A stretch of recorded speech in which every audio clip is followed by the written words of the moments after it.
স্কুলের পুল কারে ট্রেনের ধাক্কা, তার জেরে 4 জন স্কুল পড়ুয়ার মৃত্যু। একেবারে বেঘোরে মৃত্যু এক পথচারীরও। মর্মান্তিক এই ঘটনা ঘটেছে বহরমপুরের গোবিন্দপুরে। লেভেল ক্রসিং খোলা ছিল এমনই দাবি করছেন স্থানীয় এবং প্রত্যক্ষদর্শীরা। জখম পড়ুয়ারা ইতিমধ্যেই ব্লক হাসপাতালে চিকিৎসাধীন। মুর্শিদাবাদ মেডিকেলেও বেশ কয়েকজন ভর্তি রয়েছে। পুল কারটার কি অবস্থা হয়েছে একবার দেখুন। ছোট ছোট শিশুরা, তারা একেবারে বেঘোরে প্রাণ হারিয়েছে।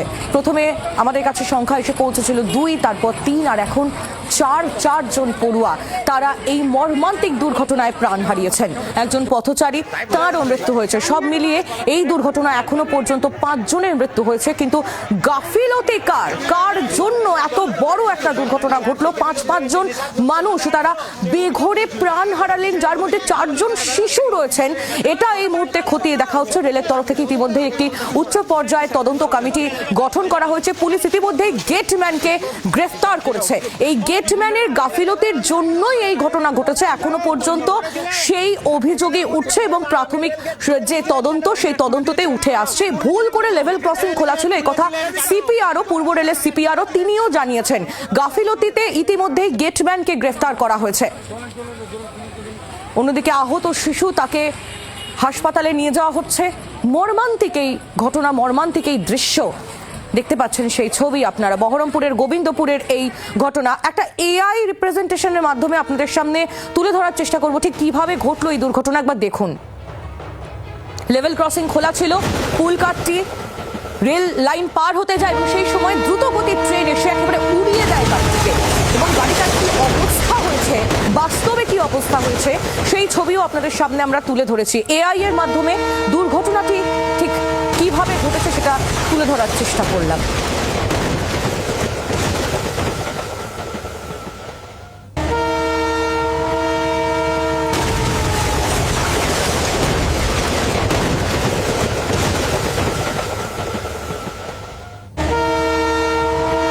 চার জন স্কুল পড়ুয়া তারা প্রাণ হারিয়েছেন এই ঘটনায়। একজন পথচারী, তিনি মারা গিয়েছেন এই ঘটনায়। মর্মান্তিক ঘটনা বহরমপুরের গোবিন্দপুরে। অয়ন ঘোষাল আমাদের প্রতিনিধি সরাসরি রয়েছেন আমাদের সঙ্গে। রেলের তরফ থেকে এখনো পর্যন্ত কি জানানো হয়েছে? অয়ন, এই মর্মান্তিক দুর্ঘটনা ঘটলো কিভাবে?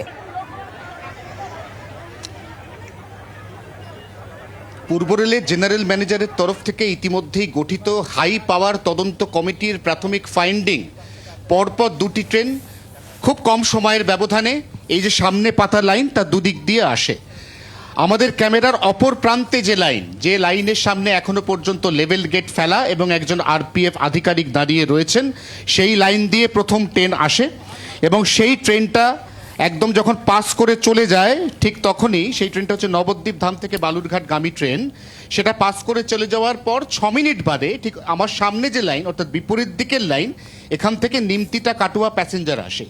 সাধারণত এত কম সময়ের মধ্যে দুদিক দিয়ে 2টো ট্রেন আসার ক্ষেত্রে রেলের যে নিয়ম, সেই নিয়ম অনুযায়ী 2টি ট্রেন একসঙ্গে পাস করে চলে যাওয়ার পরে তখনই লেভেল ক্রসিংয়ের গেট ওঠে। কিন্তু এখানে লেভেল ক্রসিংয়ের গেট তোলা, লেভেল ক্রসিংয়ের গেট ফেলা, এটা নিয়ে স্থানীয় বাসিন্দা তাদের দীর্ঘদিনের অভিযোগ রয়েছে। আমরা এখানে এমনই একজন স্থানীয় বাসিন্দা যার সঙ্গে কথা বলবো। আপনি একটু এগিয়ে আসুন। স্থানীয় বাসিন্দা যার সাথে কথা বলবো আমরা, এখানে লেভেল ক্রসিংয়ে যিনি গেটম্যান, তার ডিউটি আওয়ার তো মাত্র 8 ঘন্টা।